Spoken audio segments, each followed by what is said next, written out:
అది ఒక అందమైన ఊరు.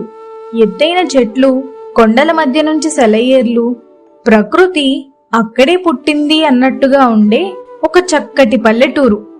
ఆ ఊరిలో భద్రయ్య అనే ఒక వడ్రంగి ఉండేవాడు. ఆయన మంచాలు, కుర్చీలు, బల్లలు, దేవుడి మందిరాలు, అలాగే చిన్న చిన్న చెక్క బొమ్మలు, ఇంట్లోకి కావలసిన పరికరాలన్నీ తయారు చేస్తూ ఉండేవాడు. భద్రయ్యకి 2 కూతుర్లు. వారి పేర్లు వాణి, రాణి. భద్రయ్య భార్య అనారోగ్యంతో పిల్లలు చిన్న వయసులోనే చనిపోయింది. అప్పటి నుంచి భద్రయ్య ఇంటి బాధ్యతలన్నీ తానే చూసుకుంటూ పిల్లల్ని పెంచి పెద్దవాళ్లని చేశాడు.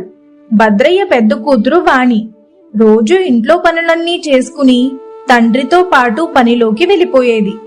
తండ్రి చేసే పని చూసి తాను పని నేర్చుకుని తండ్రికి సహాయంగా ఉండేది. చిన్న కూతురు రాణి మాత్రం తన స్నేహితురాళ్లతో జల్సాగా తిరిగేది. ఇంటి పనులు గాని తండ్రి చేసే పనికి గాని సాయం చేసేదే కాదు.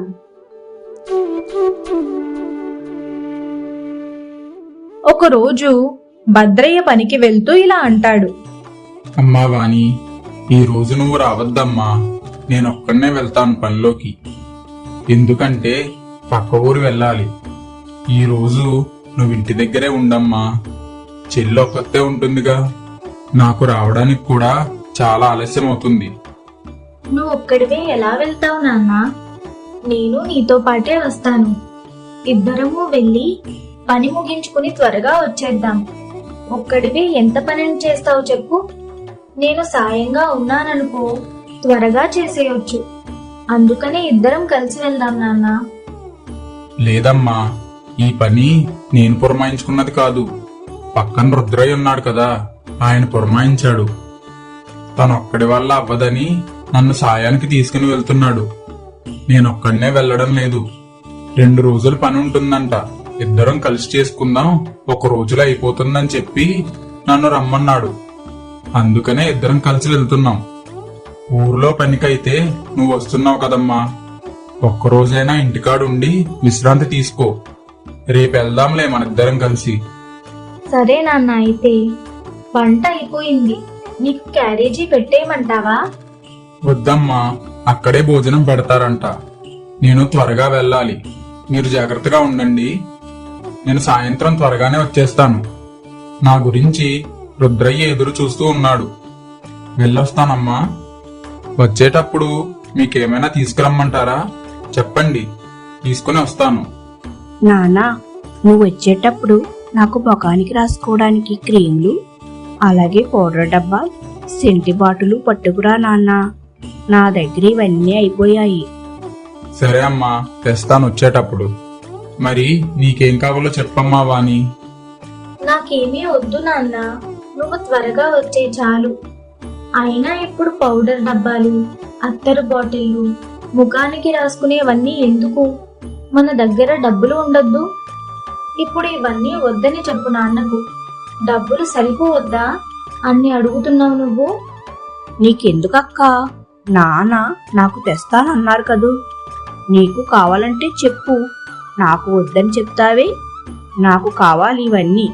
నా దగ్గర ఉన్నవన్నీ అయిపోయాయి. అందుకే అడిగాను నాన్నని. మధ్యలో నీకెందుకు?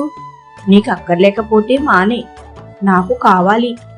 అడుగుతావు, అన్నీ కావాలని అంటావు. డబ్బులు ఉండద్దు. నీకేం తెలుసు? ఖాళీగా ఇంట్లో కూర్చుని ఉంటావు, లేదంటే స్నేహితురాళ్లతో బయట తిరుగుతూ ఉంటావు. ఇక నీకేం తెలుస్తుంది? నిన్ను కూడా ఎక్కడైనా పనిలో పెడితే అప్పుడు తెలిసొస్తుంది కష్టమేంటో. చూడు నాన్నా, అక్క నన్ను ఎన్ని మాటలు అంటుందో. పోనీలే అమ్మా, చిన్నపిల్ల కదా, దాన్ని ఎందుకు ఏడిపిస్తున్నావు? చెల్లి అడిగినవి తెచ్చిచ్చేస్తే సరిపోతుంది కదా. ఇంకా దాన్ని ఏడిపించకు. దాన్ని నువ్వు అలాగే గారం పెట్టు నాన్న. నీ గారమే ఎక్కువైపోయింది దానికి. అందుకే ఏమీ తెలియడం లేదు. అలా తిరుగుతూ ఉంటుంది. తిరగని, ఎన్నాళ్ళు తిరుగుతుందో నాకెందుకంట. అయినా నీకు చిన్న కూతురంటేనే ఇష్టం. నేనంటేనే ఇష్టం ఉండదు నాన్న నీకు. అదేమిటమ్మా అలా అంటావు? నాకున్నది మీరిద్దరే కదా. మీరిద్దరూ తప్ప నాకింకెవరున్నారు చెప్పండి. అదంటే చిన్నపిల్ల, అందువల్ల కొంచెం గారం. అంతేగాని అది ఎక్కువ నువ్వు తక్కువ అని నేను ఎప్పుడూ అనుకోలేదమ్మా. సరే, మీరిద్దరూ కోప్పడకండి. మీ ఇద్దరికీ కావలసినవి నేను వచ్చేటప్పుడు తీసుకొస్తాను. మరి నేను ఇంక వెళ్ళొస్తానమ్మా. రుద్రయ్య నా గురించి ఎదురు చూస్తూ ఉన్నాడు. ఇప్పటికే చాలా ఆలస్యం అయిపోయింది. సరే నాన్న, త్వరగా వచ్చేసి. నీకేం కావాలో చెప్పమ్మా.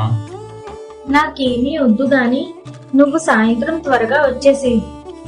అలా భద్రయ్య ఇద్దరు కూతుర్లకి చెప్పి తాను రుద్రయ్య దగ్గరకు బయలుదేరతాడు. ఏరా, ఇంత ఆలస్యం అయ్యిందే? చాలాసేపటి నుంచి ఇక్కడే నుంచొని ఉన్నాను నువ్వు వస్తావని. ఎందుకింత ఆలస్యం అయింది? ఏం చెప్పమంటావురా, నా ఇద్దరు కూతుర్ల వల్ల ఆలస్యం అయ్యింది. ఏమంటున్నారేంటి నీ ఇద్దరు కూతుర్లు? ఏమంటారా, చెల్లంటేనే నీకిష్టం, నేనంటే ఇష్టం లేదన్నా పెద్ద కూతురు. అక్కంటేనే ఇష్టం, నేనంటే ఇష్టం లేదన్నా చిన్న కూతురు. ఇద్దరూ కలిసి నాతో ఆడుకుంటున్నారు. పెద్ద పిల్లకేమో బాధ్యత ఎక్కువ, చిన్న పిల్లకి బాధ్యత తక్కువ. అదేమో స్నేహితురాలతో తిరుగుతూ ఉంటుంది. పెద్ద పిల్ల నాతో పాటు పనిలోకి వచ్చేస్తుంది. నీకు తెలిసిందేగా, చెల్లి ఏం పని చేయదు, ఆడుతూ పాడుతూ తిరుగుతుందని నాతో గొడవ చేస్తుంది. దానికి నా వల్లే గారం ఎక్కువైందని అంటుంది. అవునరా, అది అందరింట్లో ఉండే గొడవే. అక్కా చెల్లెళ్ళు అన్నాక ఎప్పుడూ గొడవ పడుతూనే ఉంటారు. మళ్ళీ వెంటనే వాళ్ళే కలిసిపోతారు. వాళ్ళ మధ్యకి మనం అస్సలు వెళ్ళకూడదు. అక్కా చెల్లెలు గొడవలంటే ఇలాగే ఉంటాయి. ఇంతకీ పెద్ద అమ్మాయికి ఏమైనా సంబంధాలు చూస్తున్నావా లేదా? ఇంకా ఏమీ చూడడం లేదురా. నెల రోజుల క్రితమే మా పెద్దమ్మాయిని అడిగాను, నీకేమైనా మంచి సంబంధం ఉంటే చూడమంటావా అమ్మా అని. నేను ఇప్పుడప్పుడే చేసుకోను అని కరాఖండిగా చెప్పేసిందిరా. ఇంకందుకని ఆ ప్రయత్నాలు ఏమీ చేయడం లేదు. చూడాలి, మళ్ళీ సంవత్సరం ఏమైనా మంచి సంబంధం ఉంటే చేసేస్తాను. ఎందుకంటే మళ్ళీ వెనకాల చిన్నపిల్ల ఉంది కదా. అవునరా, ఆడపిల్లలకి పెళ్ళిళ్ళంటే మాటలా, ఖర్చుతో కూడుకున్న పని. మళ్ళీ పెళ్ళైన తర్వాత కూడా వాళ్ళకి చీర సారీ అని ఎన్నో ఖర్చులుంటాయి. మనకు వచ్చే కూలి డబ్బులు మనం తినడానికే సరిపోవడం లేదు. ఇంకా డబ్బులు వెనకలా వేసుకుంటాం. అవునరా, ఇంకా నా పెద్ద కూతురు నాకు పనికి సాయం వస్తుంది కాబట్టి సరిపోతుంది. లేదంటే నాకు చాలా కష్టమయ్యేది. కానీ మనసులో కొంచెం బాధగా ఉంటుందిరా. ఆడపిల్ల నాతో పాటు పనికొస్తుందంటే నాకు బాధగా ఉండదా చెప్పు. మగపిల్లాళ్లాగా అన్ని పనులు గబగబా చేసేస్తుంది. పెద్ద పిల్ల వల్ల నాకు ఏ భయం ఉండదు. దానికి అన్ని పనులు వచ్చేసాయి. నాతో పాటు సమానంగా చేసేస్తుంది వడ్రంగ పనంతా. ఎటొచ్చి చిన్నపిల్ల కోసమే నా భయమంతా. దానికి వంట పని కానీ ఇంటి పని కానీ ఏమీ రావడం లేదు. స్నేహితురాలతో అలా తిరుగుతూ ఉంటుంది పొద్దస్తమానం. దానికి ఏ పని రాదు. పోనీ పెద్ద పిల్ల ఏమైనా చెప్పిందనుకో, దాని మీద విరుచుకు పడిపోతుంది. ఇంకా దానికి ఏమీ చెప్పలేక నా మీద కోప్పడుతుంది నా పెద్ద కూతురు. సర్లేరా, అది ఇంకా చిన్నపిల్లే కదా, పోను పోను దానికే అర్థమవుతుందిలే. దాని గురించి నువ్వేం దిగులు పడకు. ఆ సమయానికి అందరూ మారిపోతారు. అలా ఇద్దరూ మాట్లాడుకుంటూ పక్క ఊరు చేరుకుంటారు. అక్కడ పనంతా అయ్యేసరికి సాయంత్రం అవుతుంది. అక్కడ డబ్బులు తీసుకుని భద్రయ్య రుద్రయ్య ఇద్దరూ బయలుదేరతారు. దారిలో భద్రయ్య ఒక చోట ఆగి చిన్న కూతురు రాణి అడిగినవన్నీ తీసుకుంటాడు. అలాగే వాణికి రాణికి 2 జతలు చెప్పులు కూడా తీసుకుంటాడు. ఇంకా అన్నీ కొనుక్కుని ఇంటికి తిరిగి బయలుదేరతారు. ఇంటికొచ్చేసరికి చాలా ఆలస్యం అయిపోతుంది. పెద్ద కూతురు వాణి తండ్రి వచ్చేదాకా గుమ్మం దగ్గర కూర్చుని ఉంటుంది. అది చూసిన భద్రయ్య ఇలా అడుగుతాడు. ఏమ్మా వాణి, ఇంకా పడుకోలేదు? నా గురించి ఎదురు చూస్తున్నావా? ఎందుకమ్మా, నేను వచ్చేస్తాను కదా. ఇంతకీ నువ్వు భోంచేసావా, లేదంటే నా గురించి చూస్తూ కూర్చున్నావా? ఇంకా తినలేదు నాన్న. నీ గురించే చూస్తున్నాను. ఇంత ఆలస్యమైందే నాన్న. పని అయ్యేటప్పటికి చాలా ఆలస్యమైందమ్మా. మళ్ళా అక్కడి నుంచి దుకాణానికి వెళ్ళి చెల్లికి కావలసినవన్నీ తీసుకున్నాను. ఇదిగో నీకు చెప్పులు కూడా తీసుకున్నాను. చెల్లికొక జత, నీకొక జత. నువ్వు రోజు ఆ తెగిపోయిన చెప్పులతో తిరుగుతున్నావు కదా, అందుకని తీసుకున్నాను నీకు. ఇప్పుడు ఇవన్నీ ఎందుకు నాన్న? సరేలే, నువ్వు చెప్పినా వినవు. పద భోజనం చేద్దాం. ఇంతకీ చెల్లి భోజనం తిన్నదా? అదెందుకు తినదు నాన్న? చక్కగా కడుపు నిండా అన్నం తిని శుభ్రంగా పడుకుంది. దానికి ఏంటి? పోనీలే అమ్మా, చిన్నది కదా. నాకు చాలా ఆకలిగా ఉంది. పద భోజనం చేద్దాం. అలా కొన్ని రోజులు సంతోషంగా గడుస్తాయి. ఒకరోజు ఉన్నట్టుండి భద్రయ్యకి అనారోగ్యం కారణం వల్ల లేవలేని స్థితికి వచ్చి మంచాన పడతాడు. తండ్రిని ఆ స్థితిలో చూసిన వాణికి ఏం చేయాలో అర్థం కాక తండ్రిని చూసి ఏడుస్తూ ఉంటుంది. అది చూసి తండ్రి కూడా కన్నీళ్లు పెట్టుకుంటాడు. అప్పుడు వాణి తండ్రితో ఇలా అంటుంది. నాన్న, మీరిలా ఏడవకండి. మీరు ఏడిస్తే ఇంకా నీరసించిపోతారు. నేను చూసుకుంటానని చెప్తున్నాను కదా. మీకేమీ కాదు. డాక్టర్ గారు అంతా చెప్పారు నాకు. కొద్ది రోజుల్లో మీ ఆరోగ్యం సరైపోతుందంట. మీరు మళ్ళీ మామూలుగా తిరుగుతారని చెప్పారు. ఇక మీరు ఎందుకు దిగులు పడుతున్నారు? నా దిగులంతా మీ ఇద్దరి కోసమేనమ్మా. నేను ఇలా మంచాన్న పడితే మిమ్మల్ని ఎవరు చూస్తారు? అమ్మ ఎలాగో లేదు, నేనున్నా ఇలా మంచం మీద పడున్నాను. ఇంకా మీకు పెళ్లిళ్ళు కూడా చేయలేదు. పని చేసేవాణ్ణి. ఇప్పుడు మంచాన్న పడితే మిమ్మల్ని ఎవరు పోషిస్తారు? నాన్న, నేను ఉన్నాను కదా. నువ్వు చేసే పనంతా నాకొచ్చు. నేను వెళ్ళి చేయగలను నువ్వు చేసే పని. రేపటి నుంచి నేనే వెళ్ళి చేస్తాను. రాణి, నాన్న దగ్గర కూర్చో కాసేపు. నేను వంట చేసి వస్తాను. అలాగే అక్క, నేను నాన్న దగ్గర కూర్చుంటాను. నువ్వు వెళ్ళి వంట చేసుకు పట్టుకురా. అమ్మా రాణి, నువ్వు కూడా అక్కకి సాయంగా వెళ్ళమ్మా. రాత్రి నుంచి నా దగ్గరే కూర్చొని ఉందలాగా పాపం అక్క. నేను పడుకుంటాను, నువ్వు అక్కకి సాయంగా ఉండు. రాణి, నాన్న అలాగే చెప్తారు. నాన్న దగ్గరే ఉండు. ఏమన్నా కావాలంటే అందిస్తూ ఉండు, సరేనా? అలాగే అక్క. వాణి వంట చేసుకుని వచ్చి తండ్రికి అన్నం తినిపించి మందులు వేస్తుంది.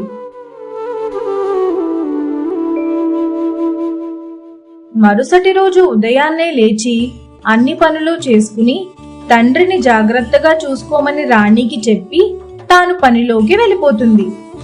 అలాగే రోజూ తను పనిలోకి వెళ్లే ముందు తండ్రిని జాగ్రత్తగా చూసుకోమని రాణికి చెప్పి వెళ్ళేది. అలా కొన్ని రోజులు గడుస్తాయి.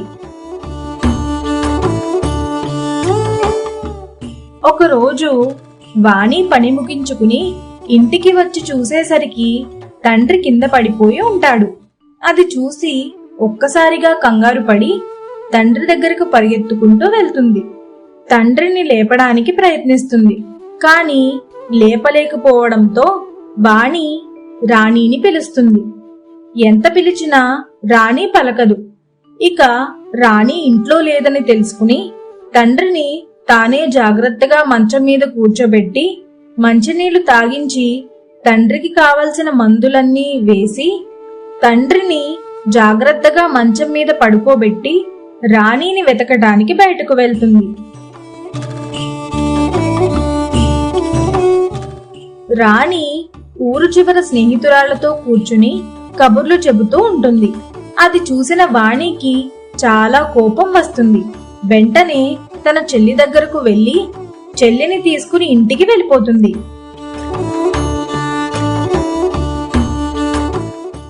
ఏమిటక్కా, నా స్నేహితురాలు ముందు నన్ను అలా లాక్కు తీసుకుని వచ్చేసావు? నా స్నేహితురాలు ఏమనుకుంటారు? నువ్వు చేసేది ఏమీ బాగోలేదక్కా. నా స్నేహితురాలు ముందు నన్ను అవమానించావు. నీ స్నేహితురాళ్ల ముందు నేను అవమానించాను అంటున్నావే? ఇంట్లో నాన్న మంచం మీద ఉంటే మీ స్నేహితురాలతో నీకేం పని? నాన్నగారికి సమయానికి మందులు వేయాలని నీకు తెలియదా? కనీసం నాన్నకు అన్నమన్నా పెట్టావా చెప్పు? ఇంట్లో బాగోలేని మనిషి మంచం మీద వదిలేసి నువ్వు జల్సాగా స్నేహితురాలతో తిరుగుతావా? నీకు అసలు ఆ బుద్ధి జ్ఞానం అనేదే లేదు. ఉంటుంటే నువ్వు ఇలా ఉండవు. నీకు బాధ్యతలనేవి తెలియవు. నాన్న సంపాదిస్తే ఖర్చు చేసుకుంటూ తిరిగావు. నాన్న ఇప్పుడు మంచం మీద పడ్డారు. నేను సంపాదిస్తున్నాను. ఇప్పుడు కూడా నువ్వు అలాగే తిరుగుతున్నావు. నీకు బాధ్యత అనేది తెలియడం లేదు. ఇంకెప్పుడు తెలుసుకుంటావు నువ్వు బాధ్యత? నాన్నకి బాగోక మంచాన పడ్డారు. నాన్న చేసే పని నేను చూసి నేర్చుకున్నాను కనుక సరిపోయింది. లేదంటే ఇవాళ మనల్ని ఎవరు పోషిస్తారు చెప్పు? చూడు రాణి, రోజులు ఎప్పుడు ఒకేలా ఉండవు. మనకంటూ ఒక పని ఉండాలి. ఇప్పుడు నువ్వు స్నేహితురాలతో తిరుగుతున్నావు. రేపు నీకేదైనా కష్టం వస్తే నీ స్నేహితురాలు నీ వెనకాలంటారనుకుంటున్నావా? ఎందుకుండరు? నాకెప్పుడూ తోడుగానే ఉంటారు నా స్నేహితురాలు. నువ్వే ఎప్పుడూ తిడుతూ ఉంటావు నన్ను. నీకన్నా నా స్నేహితులే నన్ను బాగా అర్థం చేసుకున్నారు. వాళ్ళెప్పుడూ నన్ను తిట్టలేదు. నాతో చాలా ప్రేమగా మాట్లాడతారు. నువ్వే ఎప్పుడూ కసురుకుంటూ మాట్లాడతావు నాతోటి. సరే అయితే, నీ స్నేహితులే గొప్పవాళ్ళు అంటున్నావు కదా? అయితే సరే, నీ నలుగురు స్నేహితురాల దగ్గరకు వెళ్ళు. వాళ్ళని మా నాన్నకి ఒంట్లో బాగోలేదు, నాకు కొంత డబ్బు కావాలి అని అడుగు. ఎవరైనా ఇస్తారేమో చూడు. ఎందుకంటే కష్టంలో ఉన్న వాళ్ళని ఆదుకునే వాళ్లే నిజమైన స్నేహితులు. అందుకని ఒక్కసారి వెళ్ళి అడిగి చూడు. మేము చాలా ఇబ్బందుల్లో ఉన్నాము, నాకు కొంత డబ్బు అవసరమని అడుగు. అప్పుడే నీకు తెలుస్తుంది. నా స్నేహితులు నువ్వు అనుకున్నంత చెడ్డవారైతే కాదు. నేను అడగగానే నాకు డబ్బు ఇస్తారు. ఇప్పుడే వెళ్ళి అడిగి తెస్తాను. అప్పుడు నా స్నేహితుల గురించి నీకు బాగా తెలుస్తుంది. సరే అయితే వెళ్ళు. నీ స్నేహితురాలని అడిగి చూడు. అప్పుడే నీకు తెలుస్తుంది. ఒకవేళ నిజంగానే నీ స్నేహితురాళ్ళు ఇస్తే నువ్వు గొప్పదానివని, నీ స్నేహితురాళ్ళు కూడా గొప్పవాళ్ళని నేను ఒప్పుకుంటాను. అలాగే ఇంకెప్పుడు నిన్ను తిట్టను, సరేనా? సరే అయితే ఇప్పుడే వెళ్తాను నా స్నేహితుల దగ్గరికి అని చెప్పి తన స్నేహితురాలైన గంగ దగ్గరకు వెళ్తుంది. నాకు చాలా ఇబ్బందిగా ఉంది. మా నాన్నకి ఒంట్లో బాగోలేదు. కాస్త డబ్బులు ఉంటే సహాయం చేయమని అడుగుతుంది. కానీ గంగ తన దగ్గర డబ్బు లేవని చెబుతుంది. రాణి మళ్ళీ వేరే స్నేహితురాలి దగ్గరకు వెళ్తుంది. తను కూడా డబ్బులు లేవని చెప్తుంది. ఇలా తన స్నేహితురాళ్ళైన అందరి ఇంటికి వెళ్లి డబ్బులు అడుగుతుంది. కానీ ఏ ఒక్కరూ ఒక్క రూపాయి కూడా ఇవ్వరు. ఇవ్వకపోగా రాణిని ఇష్టం వచ్చినట్లు మాట్లాడతారు. ఇక చేసేదేమీ లేక రాణి ఇంటికి తిరిగి వెళ్ళిపోతుంది.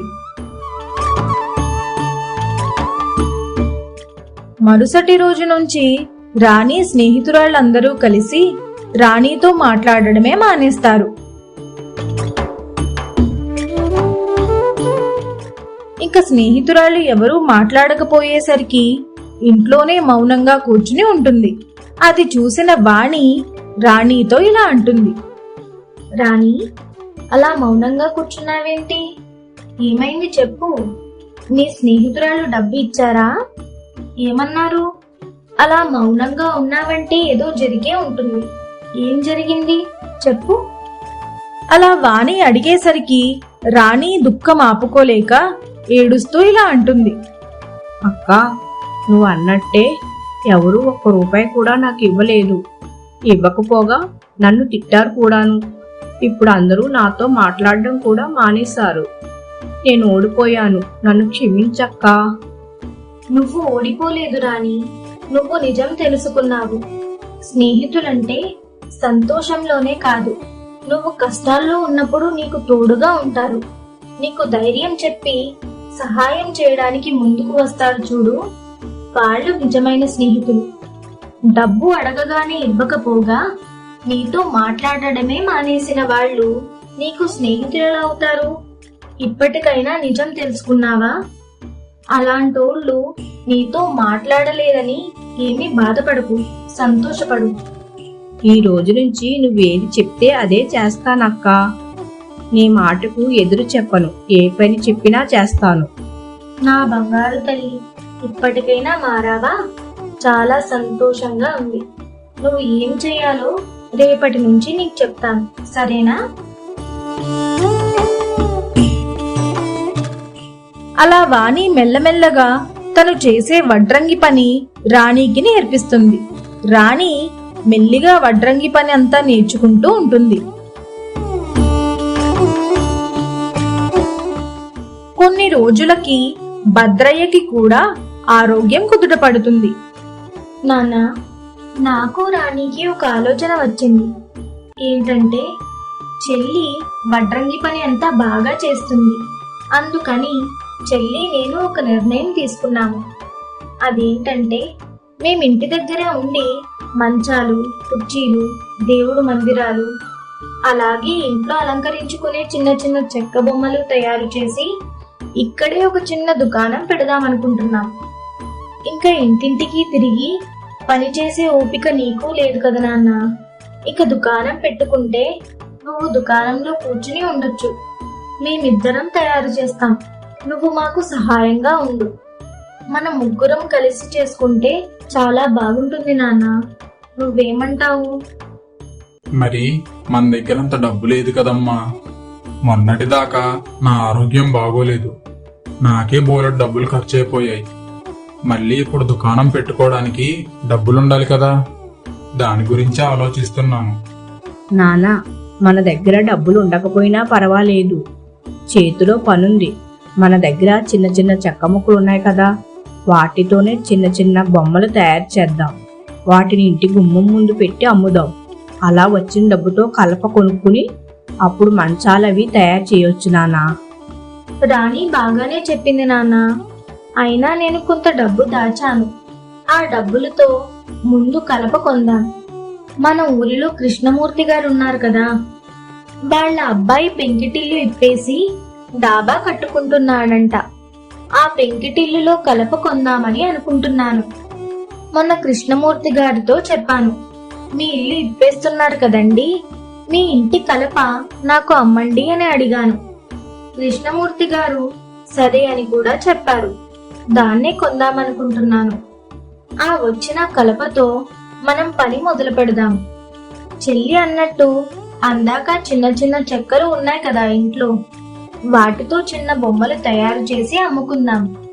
నువ్వేం కంగారు పడకు నాన్న, అంతా బాగానే ఉంటుంది. సరే అమ్మా, ఇంకా మీ ఇద్దరిష్టం. మీరంతగా చెప్తున్నారు కదా, ఇంక నేను ఎందుకు కాదంటాను.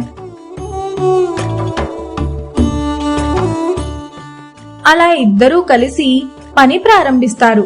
బొమ్మలు తయారు చేసి గుమ్మం దగ్గరే పెట్టుకుని అమ్ముకుంటారు. అలా మెల్లమెల్లగా వాళ్ళు మంచాలు, కుర్చీలు, దేవుడు మందిరాలు, ఇంట్లో పెట్టుకునే చెక్క బొమ్మలు, ఇంట్లోకి కావలసిన అలంకరణ వస్తువులు తయారు చేసి అమ్మడం మొదలు పెడతారు. అలా దినదినాభివృద్ధి చెంది వాళ్ళు వ్యాపారాన్ని పెద్దదిగా చేసుకుంటారు. భద్రయ్యకి ఆడపిల్లలు ఉన్నారన్న దిగులు పోయి ఆ పిల్లలని చూసి గర్వపడతాడు. భద్రయ్య నిజమైన ఆనందాన్ని పొందుతాడు.